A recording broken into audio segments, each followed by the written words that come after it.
इसमें हम जानते हैं कि जो डेजर्टिफिकेशन है वो क्या है और उसका प्रिवेंशन आप कैसे कर सकते हैं। ठीक है, तो जैसे अगर एक्सट्रीम क्या बोलते हैं लैंड डिग्रेडेशन हो रहा है, ठीक है, कहाँ पे आपका जो सेमी एरिड और सेमी ह्यूमिड एरिया में, ठीक है, उसे हम कहेंगे डेजर्टिफिकेशन, कि भाई वहाँ पे आपका पेड़ ही नहीं उग रहा है।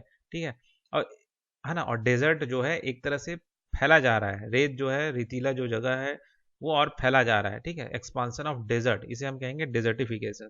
ठीक है, और ये जो डेजर्ट है, ये जो सैंड है, ये किस कैसे हो रहा है मूव, इसके पीछे जो कारण है वो है आपका ड्यू टू विंड। ठीक है, विंड की वजह से क्या है, आपका सैंड मूव हो रहा है। ठीक है, विथ एयर, और क्या हो रहा है कि डिपॉजिट हो रहा है कहाँ पे, फर्टाइल सॉइल में, फर्टाइल लैंड में। ठीक है, मतलब कहीं का जो रेत है वो हवा के जरिए उड़ के किसी उपजाऊ जो खेत है वहां पे जाके ये रेत जो है इकट्ठा हो जा रहा है। अब इससे क्या हो रहा है कि कुछ समय बाद ये जो जमीन है, जो उपजाऊ जमीन था, जो फर्टाइल लैंड था, ये भी कहीं ना कहीं डेजर्टिफिकेशन हो गया, डेजर्टिफाई हो गया, है ना।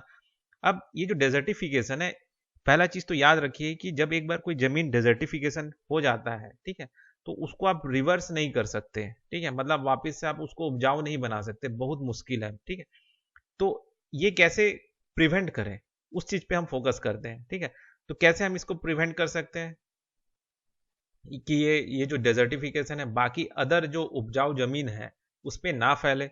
तो क्या कर सकते हैं भाई, कंस्ट्रक्शन ऑफ रिटेनिंग वॉल, कि भाई आप दीवार बना दीजिए ताकि जो क्या बोलते हैं रेत है उड़ के मतलब खेत में ना घुसे। या फिर क्या कर सकते हैं, आपका वही ट्रांसवर्स फार्मिंग, कि भाई आप एक तरह से पेड़ उगा लीजिए खेत के किनारे किनारे, जो कि रेत को रोक सके। ठीक, या फिर वो जो डेजर्ट है उसके किनारे आप पेड़ लगा दीजिए ताकि जो डेजर्ट का जो रेत है वो उड़ के कहीं और दूसरे जगह में ना जाए। ठीक, या cultivation of grass on Sandy land, कि भाई ये जो रेतीला जगह है ना उसके ऊपर आप क्या कर दीजिए, घास उगा दीजिए। ठीक है, ताकि ये जो घास है, छोटा छोटा घास जो है, कहीं ना कहीं उस रेत को ना फंसा के रखे, पकड़ के रखे, उसका जो जड़ है। ठीक है, तो ये जो है ना, जैसे घास जो उगाना, cultivation of grass on Sandy land, जिससे एक तरह से क्या होगा कि ये जो सैंड का जो सैंड ड्यून्स है, ठीक है, जो रेत है, रेतीला रेत का जो टीला है, वो एक तरह से स्टेबलाइज हो जाए, तो उसे हम कहते हैं सैंड ड्यून स्टेबलाइजेशन। ठीक है, ये जो घास उगा के उस सैंड को रोक देना, इस प्रोसेस को हम कहते हैं सैंड ड्यून स्टेबलाइजेशन। ठीक है, तो इस तरीके से हम एक तरह से क्या बोलते हैं डेजर्टिफिकेशन को प्रिवेंट कर सकते हैं। ठीक।